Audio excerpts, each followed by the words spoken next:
नमस्कार एंड जय हिंद मेरे प्यारे प्यारे साथियों। तो आज हम सीखेंगे, हम जानेंगे किस तरीके से सीएनजी फिलिंग करना है और हमारी गाड़ी अगर पेट्रोल प्लस सीएनजी है तो क्या क्या सावधानियां ज़रूरी है। दोस्तों, अक्सर ये देखने में आता है कि कोई घटना दुर्घटना होती है, बाद में हम समझ नहीं पाते हैं और सीएनजी को दोष देते हैं। तो आइए चलिए कुछ सावधानियों को चर्चा करें, कुछ जानकारी लें। तो दोस्त, ये सीएनजी फिलिंग सेंटर है, ये आपका है ना। तो ये क्या क्या इस पे सावधानी रखनी चाहिए फिलिंग के समय भी और जब हम गाड़ी चलाएं उसके समय भी। सीएनजी अगर गाड़ी है हमारे पास, पेट्रोल सीएनजी कार है तो, या कोई टू व्हीलर है, तो हम क्या क्या उस पर सावधानी रखें दोस्त, क्योंकि कुछ घटनाएं ऐसे सामने आई हैं और गाड़ियां जल गई कभी कभी। तो ऐसी क्या गलती हो जाती है या क्या करना? इसमें गलती ये हो सकती है कि जैसे हमारा सिलेंडर लग रहता है तो उसका टेस्टेड डेट होता है, यानी कि 3 साल में हमें टेस्ट कराना होता है। ओके। अगर टेस्ट हम नहीं कराते हैं तो हो सके कहीं फिलिंग करते समय ब्लास्ट हो जाए, या तो हर 3 साल में तो उसको टेस्ट करा ही लीजिए सिलेंडर को। कंपल्सरी रहता है। बिल्कुल बिल्कुल। और हम लोग सर जैसे ट्रेनिंग देते हैं सेफ्टी के रिगार्डिंग, जो हमारे डीएसएम रहते हैं यहाँ पे फिल करते हैं। जी जी। हर मंथली ये क्या कहलाता है पूरा आपका? डिस्पेंसर हमारा हो गया। ओके। यहाँ से सीएनजी व्हीकल आती है, उसमें फिलिंग करते हैं। फिलिंग करते हैं। और इसका स्टोरेज कहाँ रहता है? स्टोरेज हमारा सर ये हो गया अपना, ये पाइपलाइन के द्वारा हमारे यहाँ से गैस गई है। अच्छा अच्छा अच्छा। ये आपको यहाँ पे ये पूरा स्टोरेज है इसका? ये स्टोरेज है, कास्केट हो गया और ये कंप्रेसर हो गया। जी जी। कंप्रेसर को हम स्टार्ट करके 3 स्टेज में उसको हाई प्रेशर में स्टोरेज कर देते हैं। अच्छा। स्टोरेज करने के बाद हमारे यहाँ पे जो व्हीकल आती है, हाँ हाँ, आजकल देख रहे हैं सर आपकी सीएनजी टू व्हीलर भी आ रही है। बिल्कुल आ रही है, बिल्कुल आ रही है और काफी चलन में है। जी जी, बिल्कुल। एवरेज भी सही है और किफायती है, प्रदूषण हाँ भी है। हाँ हाँ। तो उसके बाद हम जब डीएसएम को ट्रेनिंग देते हैं, हर मंथ में देते हैं, उनको सेफ्टी के रिगार्डिंग बताते हैं। जैसे कोई व्हीकल होती है तो हमारा फिलिंग पॉइंट बैटरी के पास, इंजन के पास रहता है, तो उनको बताया जाता है कि गाड़ी में जो भी पैसेंजर हो उनको पहले पैसेंजर को उतार के फिर उसके बाद फिलिंग करना है। सबसे महत्वपूर्ण बात है मेरे प्यारे प्यारे साथियों, इस बात को आप समझ लीजिएगा। जब भी सीएनजी फिलिंग कराते हैं तो सबसे पहले तो गाड़ी में कोई बैठा नहीं होना चाहिए। बिल्कुल सर, बिल्कुल कोई बैठा नहीं होना चाहिए। गाड़ी प्रॉपर तरीके से बंद कंडीशन में होना चाहिए। गाड़ी प्रॉपर तरीके से बंद कंडीशन में होनी चाहिए। मेरी बात को नोट कर सकते हैं आप अगर ज़रूरत है आपको। और उसमें ना जो ब्रेक होता है सर, ब्रेक भी लगा होना चाहिए, हैंड ब्रेक लगा होना चाहिए गाड़ी में। हैंड ब्रेक लगा होना चाहिए। बहुत सावधानी से मैं बता रहा हूँ, ये फिलिंग करते समय सीएनजी कैसे फिलिंग करते समय क्या क्या सावधानी रखना है हमको। और फिर अभी हम आगे भी इस वीडियो पे बने रहिएगा, हम आगे चर्चा करेंगे भी। और हमारे जैसे सीएनजी व्हीकल होती है उसके अंदर कोई ज्वलनशील पदार्थ नहीं होना चाहिए। जी बिल्कुल। और सबसे पहले जो हमारा डीएसएम, ज्वलनशील पदार्थ नहीं होना चाहिए, मीन्स की कोई ऐसा फ्यूल मटेरियल नहीं होना चाहिए अंदर खुली हालत में मिट्टी का तेल वगैरह इस टाइप की कोई भी सामग्री नहीं होनी चाहिए। या बोतल में कुछ लोग पेट्रोल रख लेते हैं, इस टाइप का कुछ भी नहीं होना चाहिए दोस्तों। ज्वलनशील पदार्थ कुछ भी हमारे गाड़ी के अंदर नहीं होना चाहिए। Very good. और उसके बाद जब फिलिंग करते हैं तो उसमें एक ना सर कास्केट प्लेट लगा रहता है जहाँ फिलिंग करेंगे। जी जी। तो सीएनजी के पूरा डिस्क्रिप्शन लिखा रहता है। जी जी। गाड़ी कब से इसका टेस्टेड डेट ड्यू हो गया है या अभी बचा है। ओके। टेस्टेड डेट ड्यू हो गया है तो हम डीएसएम को बोलते हैं कि उसमें गाड़ी में फिल नहीं करना है आपको किसी कंडीशन में। हाँ। कभी कभी क्या होता है कि सर गाड़ी वाले आते हैं तो कुछ लालच देते हैं कि आप ये इस पॉइंट को बिल्कुल प्रेशराइज भी करेंगे, लालच करेंगे, कुछ तो वहीं पे हीरोगिरी दिखाएंगे, कुछ नेतागिरी दिखाने, धमकी भी देते हैं कि आप अगर नहीं भरेंगे तो हम कंप्लेन ऊपर डालेंगे। बिल्कुल बिल्कुल। कंडीशन में डीएसएम को बताया गया कि आपको डरना नहीं है। इस कंडीशन में आपको बेफिक्र हो कि आपको, वेरी गुड, किसी की सुरक्षा के साथ कोई खिलवाड़ नहीं खेलना। बिल्कुल हाँ, कोई कंप्रोमाइज नहीं। Very good very good. इसके बाद अगर गाड़ी पूरा प्रॉपर चेक करने के बाद प्रॉपर तरीके से पाया जाता है तब उसके बाद डीएसएम फिलिंग करते हैं। बाय द वे, अगर फिलिंग करते समय हमारा कभी यहाँ से कुछ प्रॉब्लम लीकेज आता है तो उनको ट्रेनिंग दिया गया है। एक ऑपरेटर भी रहते हैं, ये जो कंप्रेसर वाले, वहाँ पे हमारा ये सब डिवाइस लगे हैं, सेफ्टी डिवाइस लगे हैं। जी जी। जी। कहीं लीक होता है तो वहाँ सर आपको रेड पॉइंट दिख रहा होगा। हाँ, वहाँ से हम अगर दबाएंगे तो हमारा कंप्रेसर प्रॉपर तरीके से बंद हो जाएगा। अच्छा, वहाँ से सप्लाई बंद हो जाएगी? बंद हो जाएगा। ओके। और डीएसए इसमें अपना डिस्पेंसर में सप्लाई आएगा, फिर वहाँ से हमारा वाल है, 3 वाल है, वहाँ से बंद करेंगे तो गैस सप्लाई बंद हो जाएगी। फ्यूचर में अगर बाय द वे कभी गैस लीकेज होती है, यहाँ पे इमरजेंसी स्टॉप है, अगर चाहे तो यहाँ से डीएसएम अपना अगर लगता है कि मैं यहाँ से कंट्रोल कर सकता हूँ तो यहाँ से कंट्रोल वो भी कर सकता है। तो ये एक ऑपरेटर आपके यहाँ रहते हैं ना, ये सेल्फ सर्विस नहीं है? नहीं, सेल्फ सर्विस नहीं है। जैसे आप पेट्रोल अपने इंडिया में, दरअसल कुछ देश ऐसे हैं जहाँ पर पेट्रोल पंप पे सेल्फ सर्विस का सिस्टम है, पर अपने यहाँ अभी ऐसा नहीं है। अपने यहाँ अभी एक एक्सपर्ट रहेंगे जो फिलिंग करेंगे। लेकिन अब मैं चाहता हूँ कि आप बताइए कि फिलिंग करा लिया हमने, अब हम गाड़ी लेके चल रहे हैं, तो उस वक्त हमको क्या सावधानी विशेष रूप से जरूरी है?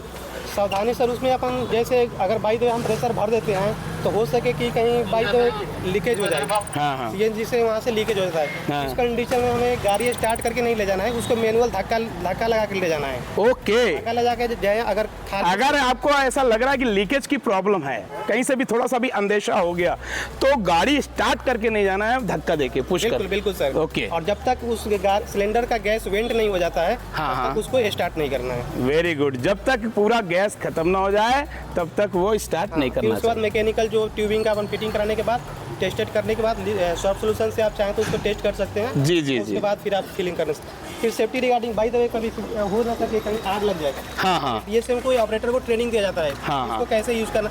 हम तो हर जगह देखते हैं, हर इंडस्ट्रियल, कमर्शियल या रेलवे या बैंक, कोई भी कंपनी में देखते हैं कि इस तरह का इक्विपमेंट है, बट चलाने का किसी को आइडिया नहीं होता है। आइडिया नहीं, यूज कैसे करते हैं। यस, बिल्कुल। उनको सब ये सब जानकारी दी जाती है सर। हाँ। चीज़ें बताइए कि इसको यूज कैसे करते हैं। सबसे पहले तो हम एयर का डायरेक्शन के देखते हैं कि किस दिशा में डायरेक्शन, बिल्कुल हवा का बहाव किस दिशा में है, ये बहुत मायने रखता है। और आपने कई वीडियोस देखे होंगे जिसमें आग बुझाने का पूरा सिस्टम बताते हैं। दरअसल ये पेट्रोल पंप है प्लस सीएनजी फिलिंग सेंटर है, तो यहाँ पर तो पहले से ही आप ये देख सकते हैं बकेट्स वगैरह, बाल्टियाँ टंगी हुई हैं, रेता रहता है इनमें, और इनके पास प्रॉपरली कोई भी अगर ऐसी कैजुअलिटी होती है तो उससे बचने का पूरा सिस्टम रहता है। पर अगर आप वाहन में रहते हैं साथ में गाड़ियों में, तो एक जो फायर का आता है, फायर फाइटर का, वो ले सकते हैं उस पर। तो आजकल सर जो सीएनजी व्हीकल आ रही है, जैसे ऑटो आ रही है, उसमें कंपनी ही दे रही है। जी। तो कोई ड्राइवर क्या रहते हैं कि सर उसको निकाल के रख देते हैं। हाँ। वो जैसे गाड़ी फिल करने आती है तो उनको बताया जाता है कि इसको आप जैसे, उनको भी बताया जाता है ट्रेनिंग में। जी। जो अपना इंडिकेटर आता है, अगर रेड पॉइंट पे आ जाएगा तो हम इसको यूज नहीं कर सकते हैं। ये जो हमारा इसमें ड्राई केमिकल पाउडर है, यानी कि थक्का हो गया है। ओके। आग लगेगा जब जलाएंगे तो उस समय एक्सपायरी भी हो जाते हैं जो फायर फाइटर छोटे वाले जो होते हैं, उससे केवल कुछ नहीं, फोम टाइप का निकलता है बस। बिल्कुल सर, बिल्कुल सही बोल रहे हैं। बिल्कुल। तो अगर ग्रीन में अगर इंडिकेटर रहेगा तो यानी कि प्रॉपर वो काम करेगा। ग्रीन में रहेगा तो प्रॉपर काम करेगा, रेड में आया तो काम का नहीं है। उसको चेंज कीजिए। फिर उसको रिफिल करा सकते हैं वो। जी बिल्कुल, रिफिल करा के बारे में बताया जाता है कि कैसे यूज करना है। एयर का और ये कंप्रेसर थोड़ा सा इसका भी बता दें। इस पे ये आपके यहाँ मतलब लगभग कितनी 4 व्हीलर का है, आप जैसे एक दिन में लगभग कितनी 4 व्हीलर को फिलिंग कर सकते हो आप यहाँ स्टोरेज रखते हो? तो हम सर अनगिनत, दरअसल यहाँ लिखा हुआ है खुली आग निषेध और मोबाइल अंदर मना है, तो हम पूरे आपके नियम कानून का पालन करेंगे, हम अंदर नहीं जाना चाहते। एक मोटा बता दीजिए कि हम अगर कितने इस पेट्रोल पंप में कितनी गाड़ियाँ आ सकती हैं कि इनका आप एक दिन में आप कर सकते हो? सर इसको हम अनलिमिट भर सकते हैं, जितना भी गाड़ी आएगी हम उतना भरेंगे, क्योंकि हमारी जो यहाँ पे गैस है ना, पाइपलाइन के द्वारा आई है। ओके।